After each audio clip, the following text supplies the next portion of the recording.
Washington Grown is brought to you by the Washington State Department of Agriculture's Specialty Crop Block Grant Program and Northwest Farm Credit Services, supporting agriculture and rural communities with reliable, consistent credit and financial services today and tomorrow. Hi everyone, I'm Christy Goranson and welcome to Washington Grown. Living here in our state, chances are you've had freshly picked cherries in the summertime. So what makes a Washington cherry so sweet?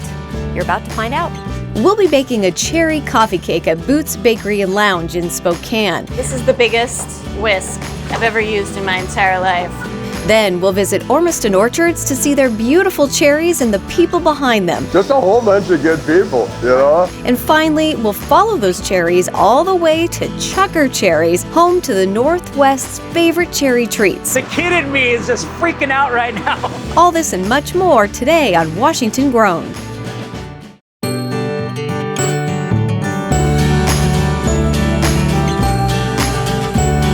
We grow them big in Washington. You're like, I can put her to work. Right now. Oh yeah. Are you getting tired already? No, Am I doing this right? It's like Willy Wonka in the Chocolate Factory. This is one of the hardest things I've ever done on this show. Cheers. Thanks for having us. We're stopping by Boots Bakery and Lounge in Spokane. This favorite spot features funky decor, friendly faces, and creative, sweet, and savory vegan and vegetarian dishes. The first time I came, I was vegan, so I liked that there's no meat options here. It just made it easy to order. What do people say when they come here? They say, wow, I can have everything. Owner Allison Collins has created a place where there is truly something unique for everyone, from the food and drink to the decor. One thing I like about the atmosphere is it's really funky. So there's a lot of different kinds of art and, you know, kind of eccentric, eclectic things. When we were going to open, we put a call out to local artists, area artists. Do you want to design a space at Boots? So people just did their thing, and everything in here is pretty much recycled and repurposed. It kind of has that feel of like anyone can just be who they want to be. Yeah, everybody's welcome. Yeah. Allison used to work as an established bartender and vegan baker and decided to open Boots after receiving encouragement from her customers and friends. I was the last person to sign on, but that was just because I was scared, right? I mean, I'm like, are people even going to come here? Allison's fear was soon proved wrong, and Boots quickly became one of Spokane's hippest spots to eat. Later in the show, Allison will be showing me how to make a vegan, gluten-free coffee cake with fresh Washington cherries. Oh, you're doing a great job. I suddenly become very uncoordinated.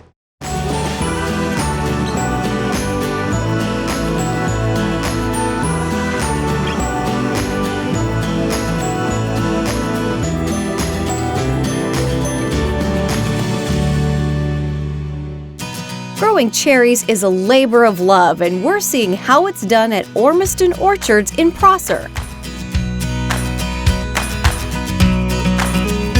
In early summer, these trees are bursting with ripe cherries. It's a race to get this delicate, soft fruit from the trees to your table at their peak of freshness.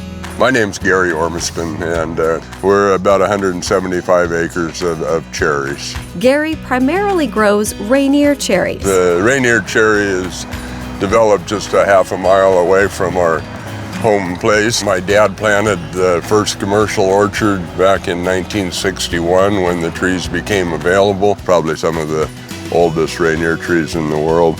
I was born in '57, so I kind of grew up with these.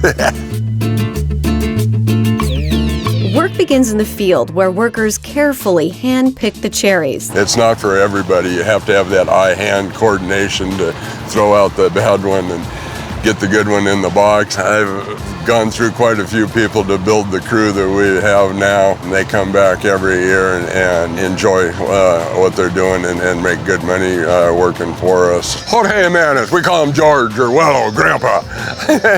George and Marylou take care of things out here in the orchard. Oh yeah, that's a nice looking box. That's the minimum size we allow in the pack. That cherry's quite a bit bigger than that. That summer for me is is picking cherries. And it's just, I know nothing else to do in June and July. Yeah, I don't go to the casino. I always say, no, I don't need to. I'm a cherry grower. We gamble every day on this thing. You can kind of lose it right overnight in a rainstorm or a freeze or something. We asked Gary why Washington is such a great place to grow cherries. The climate is so good for growing fruit here. We can do what not every state can do, you know? After picking, the cherries are quickly transported just a few miles away and refrigerated. Here, the cherries are individually packaged, ready for shelves at your local grocery store. Pretty basic hand pack operation that they've done the same, I think, since the turn of the century. This is what we refer to as a pouch bag. The bag is left open. It is sold by the pound. But Gary's favorite are the clamshell packs. These have to be perfect. Not only perfect for the inspection, but perfect for the customer, because as you can see, the customer can see just about every cherry in that clamshell. No doubt it's hard work, but the atmosphere here is fun, and Gary embraces the people who work with him to bring in his crop. Just a whole bunch of good people, you know? We got Rosa Garibay, Marlon, Corona, her family all works here. Mark Triple, you don't see those very often. Dora has worked here for 30 plus years. This is the best setup I've seen. When we started, it was about 8 of us. About 8 of us. Yeah. Now there's like 60 plus people. Yeah, and about 150 in the field.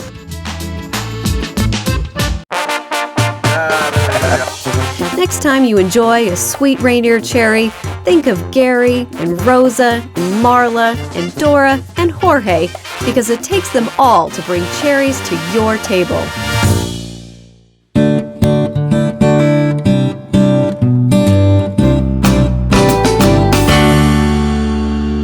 Don't you just love visiting an orchard where you can eat the fruit straight off the tree? Well, when you eat a cherry from the store, it's pretty close to that. Cherries are one of the freshest produce items available. They generally ripen on the tree, are harvested, packed, and on the shelf of your store in just 1 or 2 days. Washington State grows half of the sweet cherries in the U.S., and one tree can produce almost 800 cherries.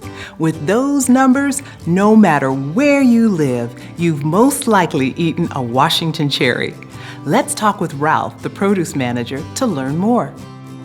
Cherries come in many varieties, reds or yellows. Look for dark spots on the cherries and also check the stems. If it's green, it's the freshest. Thanks, Ralph. You know, cherries aren't just there for their taste. They're also very healthy for you. 21 cherries are less than 100 calories, and they've been found to strengthen the immune system, help reduce jet lag, and promote healthy sleep patterns. No wonder I'm always dreaming about a slice of cherry pie. The Rainier Cherry was developed in 1960 here in Prosser, Washington at the WSU Research Center. A cross between 2 red cherry varieties. Can you guess what 2 varieties? I'll have the answer after the break. Coming up, we'll be baking a Washington Cherry coffee cake at Boots Bakery and Lounge. You want to add your flair? And we'll be in the Second Harvest Kitchen, trying out a viewer's cherry recipe that is good enough for a dairy princess.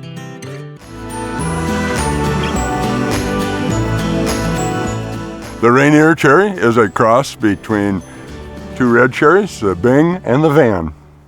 We're back at Boots Bakery and Lounge in Spokane, where even though the menu changes daily, there's always something for everyone. Every day we have cupcakes, brownies, muffins, coffee cake, coconut jasmine rice pudding. Our pumpkin waffle is very popular, very, very popular. We love going for a bike ride and then coming here for pumpkin waffles. Not a sweets fan, but the pumpkin chai butter waffle is amazing.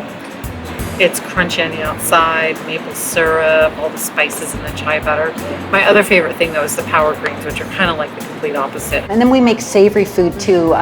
Everything from like enchilada pie to curried lentils, grandma's dilly potatoes. I mean, just kind of a variety of savories. Allison and her team work with produce brought to them by local farmers, making Boots' menu as fresh as you can get. We just get things from a bunch of local farmers, so we have a relationship with someone, obviously a customer here, and they bring whatever excess they have. Plums, apricots, cherries. So what are we going to make today? We're making a coffee cake, cherry almond cardamom coffee cake. Sounds delicious.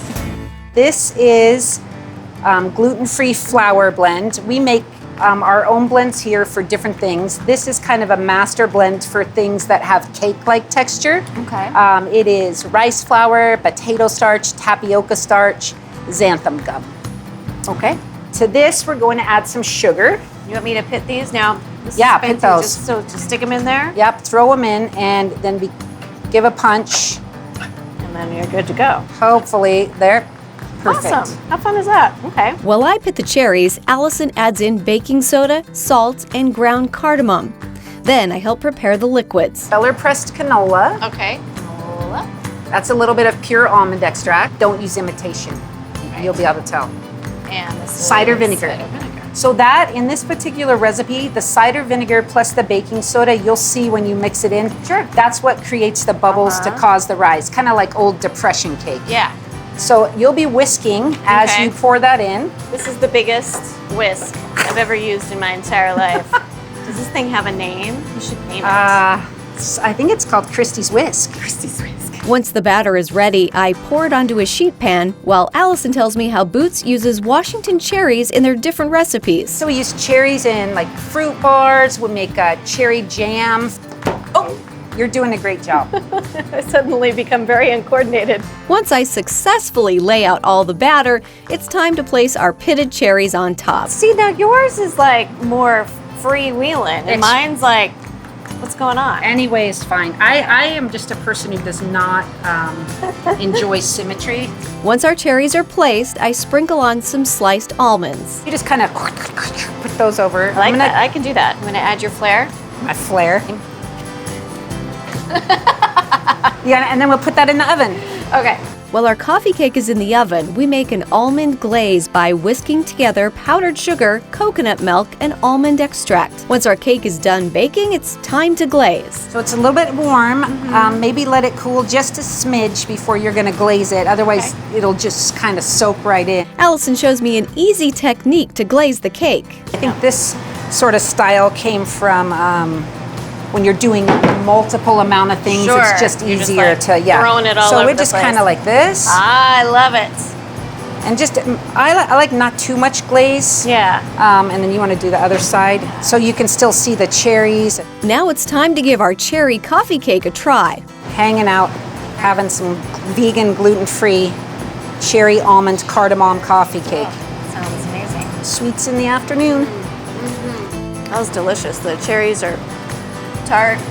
Yeah, and sweet. You got any fancy people coming over with food requests? You can hook them up. Totally hook them up. Thank you for Thanks showing me. for making it. To get Boots Bakery's recipe for cherry almond cardamom coffee cake, head over to wagrown.com. Hey, let's go! Fine dining and food trucks? It's not often you get to hear that pair. But here at the Seattle food truck Kukri, Chef RT and her family are serving up high cuisine on wheels. The concept is really about cooking healthy food, making a composed dish, and really chef quality, like upping the standards, just focused on really good flavors and good food. RT, of course, couldn't do this without the best Washington ingredients. We procure from local vendors, and the produce just blew me away. Take, for example, cherries. You at least get it for a good solid 3 months, whereas the East Coast, not more than 2 weeks.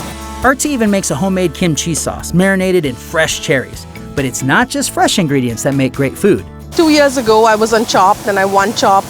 And then a few months ago, I was on Beat Bobby Flay and I kicked his but yes, in between he actually asked me, I don't know what I'm doing here. Excellent. Well, I'm excited to try this cherries kimchi, so let's check it out.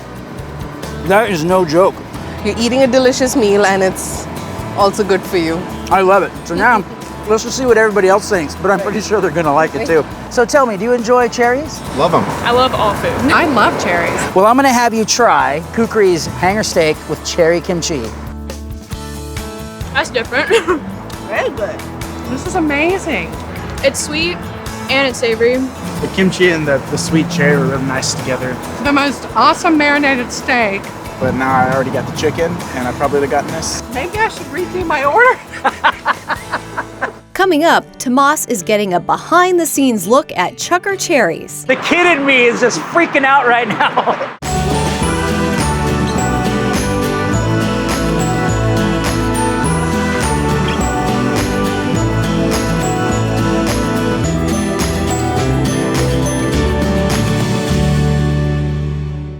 Today, I'm meeting with Keith Wu from the Northwest Cherry Growers Association, and I'm talking with him about the big business that comes from these little cherries.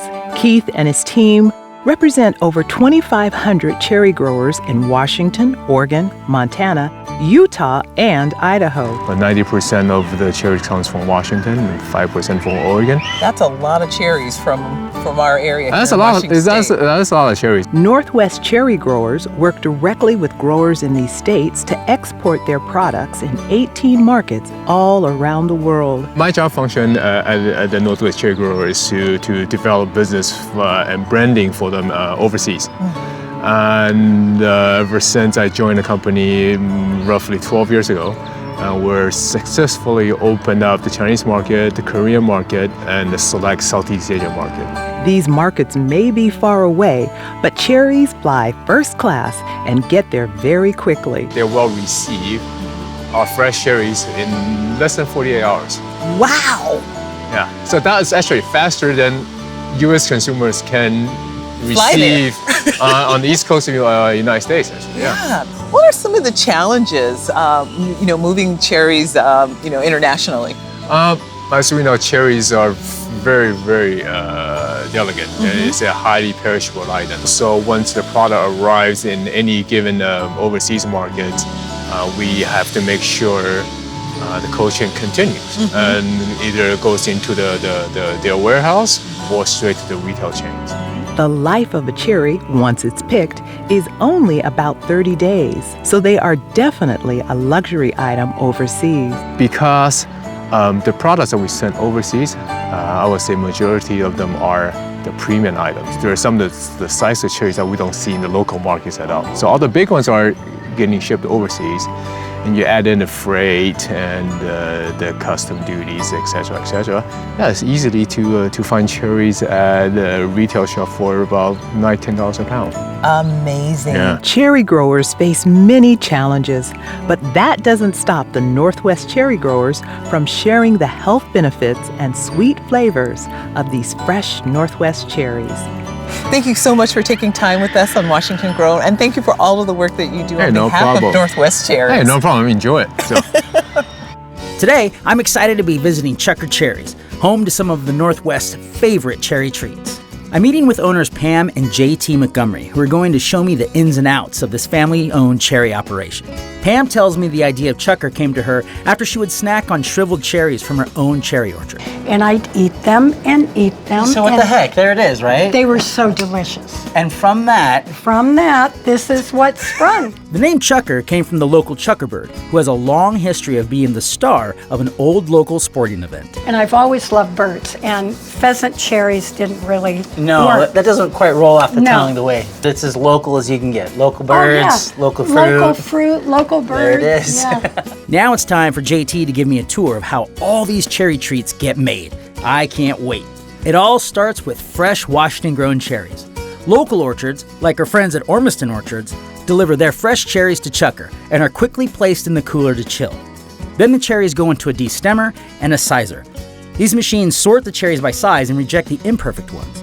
We have to process all of the cherries that we use in a year in the 6-7 weeks of the cherry season. Right, wow. So I mean, because these are fresh out of the orchard, we have got to move. We got to move. Then the cherries take a chilling bath and head to the pitter. After being pitted, it's time for the dryer. We get about 3,000 pounds of dried cherries every day out of this. from the time they come off the tree to the time they become dehydrated, it seems like it's a couple days. Yes, it is a couple of days. Super fresh. Yes, they are. Now we're heading to the next step of the Chukar process, into the chocolate room. It's like Willy Wonka in the chocolate factory. If you guys could smell this at home, it is so like, the kid in me is just freaking out right now. JT explains how they use old world topper pans to coat the cherries in fresh silky chocolate. Then they're shined with a smooth glazed and are ready for the package. Chukar has custom machines that use scales to measure out precise amounts of candies for each package. The packages are boxed up and sent to the finished good warehouse, where they're ready to be sent out to the world. It seems like Chukar Cherry is successful because you are surrounded by cherry growers. Absolutely. This wouldn't happen if there wasn't all of this stone fruit product in this area. Now I head back to the Chukar store to say my goodbyes, but not before sneaking in a quick taste test. You can put these on anything, really. I mean, these are delicious. And they're really good with fine chocolate on them. Which I think I know somebody who makes that. I bet you do. Pam, thank you so much for showing us around. I've learned so much, and I already know what my wife's going to get me for Christmas. Oh, good. Thank you so much. Thank you, Tomas.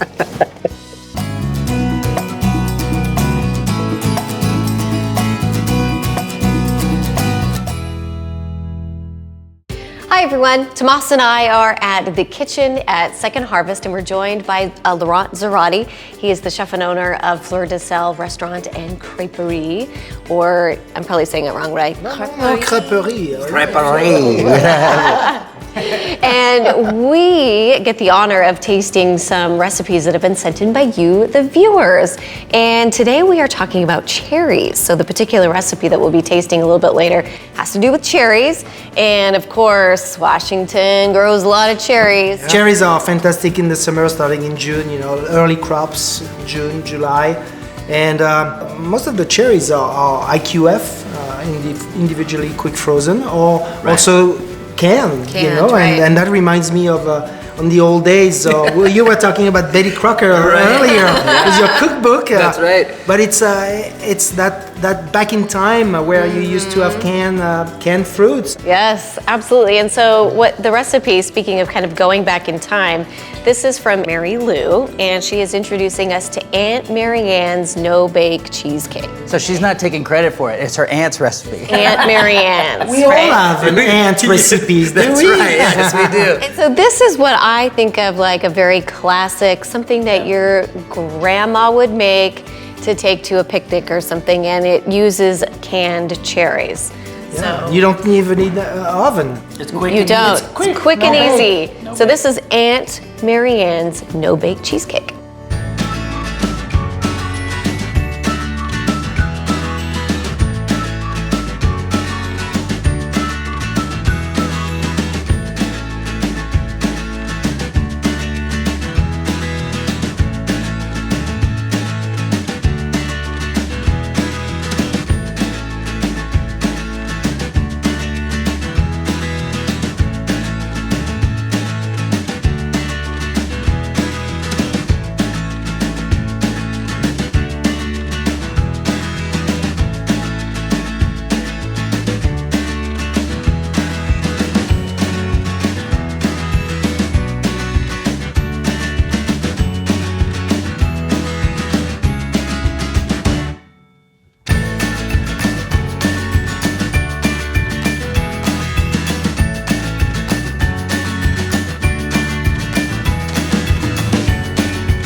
Well, how good does that look? Well, and how easy was that? There wasn't a lot to it, but look how great it is. I know, it looks so beautiful. Yes, it's truly a classic. I think it's a classic cheesecake. I think you're right. This is what I think of when I think of cherry cheesecake. We can't go wrong. No? Simple, easy, and delicious. I took a really big bite. I could have the whole pie. Yeah. It's so good and like really easy. Yeah. Marylou has a funny story. She wrote to us and said that she was actually a dairy princess in Oregon, and she had to do like a little cooking show for, as dairy princess, using dairy obviously. And when she was doing it, she was mixing it and she forgot to turn the mixer off, and she put her spatula in there and broke everything. apparently it went all over the place and rubber spatula flying everywhere. So that's the way to that's make her the mark. story about Aunt Marianne's no bake cheesecake. But I'm surprised how light the cream cheese is, And it's not heavy. It's really light. It's very light, and it's not too sweet, even if the canned fruits are sweeter. But I think it's a delicious dessert. Yeah, and those cherries have a little tartness to them that helps balance out with this cream. And I think that's where most cherries go into this sorts of thing. They're tart cherries. Yes, they go they into are, the canned cans, fruits yeah. and stuff, and ice creams and things. My mouth is watering. I want another bite. I think you're right. Let's take another one. To get Marylou's recipe for Aunt Marianne's no-bake cherry cheesecake, head to wagrown.com. Whether you enjoy cherries covered in chocolate or straight off the tree, there is no wrong way to eat a Washington cherry. That's it for this episode of Washington Grown. Thanks for watching.